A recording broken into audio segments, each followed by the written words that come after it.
उनके सभी मुकदमे खत्म होंगे और समाजवादी सरकार बनने पर नेताजी लगातार इस बात को करते रहे, संघर्ष करते रहे, हम सब लोग जोड़ते रहे। एक भी झूठा मुकदमा या इस तरह का सरकार। यूपी की राजनीति के दिग्गज नेता आजम खान के जेल से बाहर निकलते ही राज्य की सियासी फिजा गर्मा गई है। आजम के जेल से बाहर निकलने का समाजवादी पार्टी के मुखिया अखिलेश यादव ने जोरदार तरीके से स्वागत किया। उन्होंने ये भी दावा किया है कि आजम खान पर झूठे मुकदमे दर्ज किए गए हैं और जल्द ही उन पर सारे केस खत्म होंगे। जी हाँ, मीडिया को संबोधित करते हुए उन्होंने साफ साफ कहा है कि जिस तरीके से मुख्यमंत्री योगी आदित्यनाथ ने अपने ऊपर लगे सभी मुकदमों को हटवा दिया है, उप मुख्यमंत्री पर जो भी मुकदमे थे उनको हटवा दिया है, उसी तरीके से समाजवादी पार्टी की सरकार बनते ही आजम खान पर जो भी झूठे मुकदमे, जो भी झूठे केस दर्ज किए गए हैं, उन्हें हम खत्म कर देंगे। उन्होंने क्या कुछ कहा है मीडिया को संबोधित करते हुए आजम खान पर, आइए सुनते हैं। समाजवादी पार्टी के नेता आदरणीय आजम खान साहब, उनकी भी रिहाई हो चुकी है। इसके लिए मैं कोर्ट को धन्यवाद देना चाहता हूं और यही हम समाजवादियों का भरोसा था कि कोर्ट न्याय करेगा और उन्हें न्याय मिलेगा।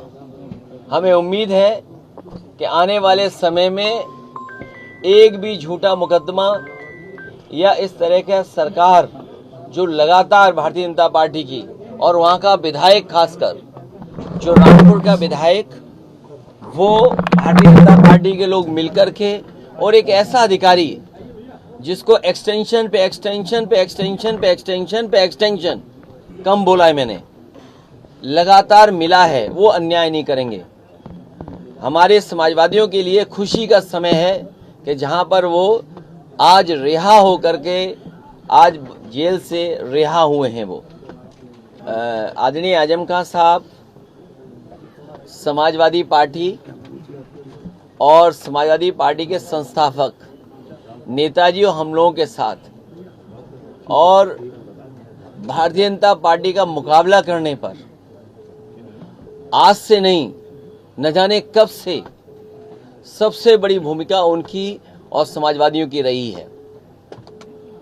और आज तो इतना खुशी का ये भी समय है कि जब आज मैं इन लोगों से मिल रहा हूं, जहां एक पुरानी जगह पहुंचे, वहीं पर उन्हें भी आज ही न्याय मिला है और हमें उम्मीद है कि आने वाले समय में उनके सभी मुकदमे खत्म होंगे और समाजवादी सरकार बनने पर जिस तरीके से मुख्यमंत्री जी ने अपने मुकदमे वापस लिए हैं, उन्होंने न केवल अपने मुकदमे वापस लिए हैं बल्कि डिप्टी सीएम के भी मुकदमे वापस लिए हैं, तमाम भाजपाई नेताओं के मुकदमे वापस लिए हैं।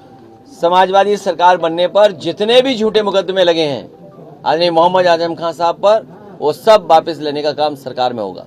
खाली आजम खान साहब के या फिर तमाम ऐसे लोग और भी हैं जिन पे नहीं, जो जिन पत्रकार साथियों पे भी झूठे मुकदमे लगे हैं उनको भी छोड़ा जाएगा।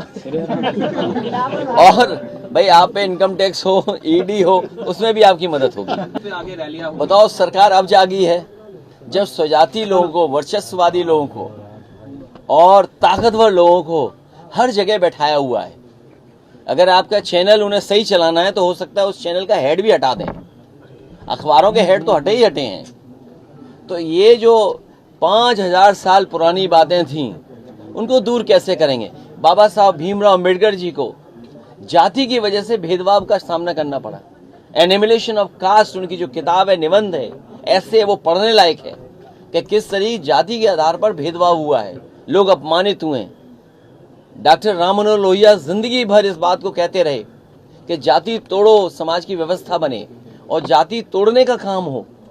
नेताजी लगातार इस बात को करते रहे, संघर्ष करते रहे, हम सब लोग जोड़ते रहे। कभी बहुजन समाज के नाम पर हम सब लोग जुड़े एक साथ, और आज भारतीय जनता पार्टी पीडीए से घबरा करके, हालांकि वो हाई कोर्ट का फैसला है, लेकिन मैं ये मानता हूं हमारा पहला इमोशनल, भावनात्मक रिश्ता अगर कोई है तो वो जाति है। वो कोई डिनाई नहीं कर सकता है। मुझे उम्मीद है कि भविष्य में कोर्ट इस बात को भी कहेगा कि जातियां कैसे खत्म हो, जातियों की भेदभाव कैसे खत्म हो। कोई हमें जाति के आधार पर हमारा घर मकान न धुलवाए, कोई जाति के आधार पर प्रतिमा न धुलवाए, कोई जाति के आधार पर अगर मैं मंदिर चला जाऊं तो मंदिर गंगा जल से न धोए। हमें उम्मीद है कि ऐसे लोगों के खिलाफ भी कार्रवाई होगी। जैसा कि आप जानते हैं कि उत्तर प्रदेश में योगी सरकार बनने के बाद ही आजम खान की उल्टी गिनती शुरू हो गई थी और कानूनी शिकंजा भी उन पर कसता गया। फरवरी 2020 में पहली बार आजम खान की गिरफ्तारी हुई थी और वहां से सुरक्षा कारणों के चलते सीतापुर की जेल में शिफ्ट कर दिया गया और इसके बाद 27 महीने तक जेल में रहने के बाद मई 2022 में जमानत पर वो बाहर आ गए। लेकिन आजम खान 2022 में जेल से बाहर आने के बाद करीब 47 लाखों के बाहर रह सके। उसके बाद आजम खान को अपने बेटे अब्दुल्ला आजम के फर्जी जन्म प्रमाण पत्र मामले में 18 अक्टूबर 2023 को दोबारा से जेल जाना पड़ा और अब 23 महीने बाद फिर से जमानत पर बाहर आ गए। लेकिन अब आजम खान कितने दिनों तक बाहर रह सकेंगे, ये भी बड़ा सवाल है और ये भी एक बहुत बड़ा सवाल है कि क्या वे सपा में वापसी करेंगे या फिर अन्य किसी पार्टी की तरफ रुख कर सकते हैं। हालांकि अखिलेश के बयान ने सियासी तूफान को अच्छी तरीके से खड़ा कर दिया है। देश और दुनिया की तमाम खबरों के लिए आप देखते रहिए अटल टीवी।